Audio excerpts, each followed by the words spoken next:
An oil pressure test gives a good indication of the condition of an engine's oil pump and bearings. Before getting started, check the engine's oil level to make sure it's within specification. Now remove the vehicle's oil pressure sending unit, or find the location for testing using the service manual.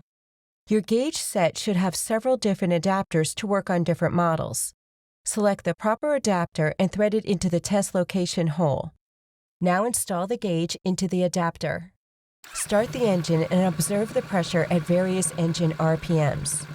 Compare the reading of the gauge to the specifications in the engine lubrication section of the vehicle's service manual. If the oil pressure is too low, then check the oil pump, pressure relief valve, and the engine bearings for wear immediately. Do not operate an engine with low oil pressure. If the oil pressure is too high, the oil pressure relief valve is faulty, or an oil